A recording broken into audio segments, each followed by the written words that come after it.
This scene in Jordan Peele's film Him forecasts the final year of the Christian era. But isn't the movie a football movie? Not at all. It is a poorly cloaked religious film. But what religion?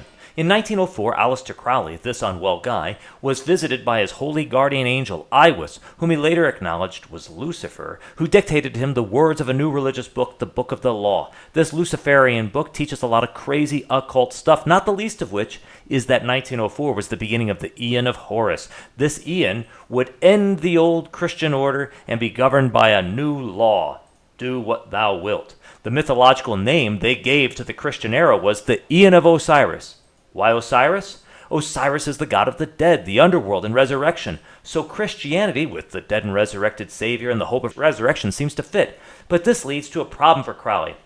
If the post-Christian Eon of Horus began in 1904, why is Christianity still so prominent? Crowley's answer? Transitions between eons are never smooth and always require violence. And that's the background we need to understand the movie Him. In Him, Isaiah White is the current GOAT, greatest of all-time football player. He wants to remain him, but he's getting older, and his replacement, Cameron Cade, is ready to take his throne.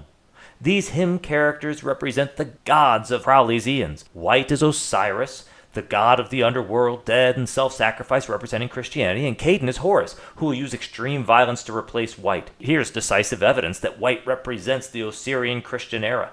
White's fans are called a cult and irrationally hate the rise of Cameron Cade like Christians refuse to disappear.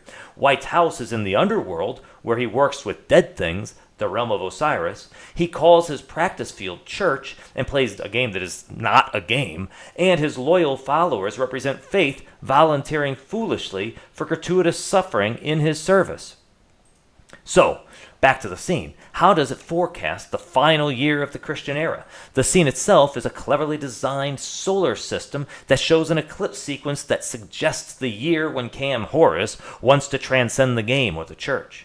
In the solar system, Cam is the sun, White is the earth, Marco and a football are the moon. They even show us other planets, 8 people representing planets in the scene, and if someone doubts this interpretation, they made it very clear Cam is the sun by calling him a big yellow N-word. This is definitely a solar system. But why bother staging a solar system?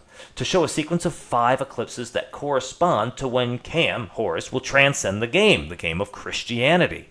This eclipse sequence begins a total solar eclipse in 2030, followed by 3 years, and then these precise 4 eclipses that happen in 2033, when they expect Horus to transcend and replace Christianity.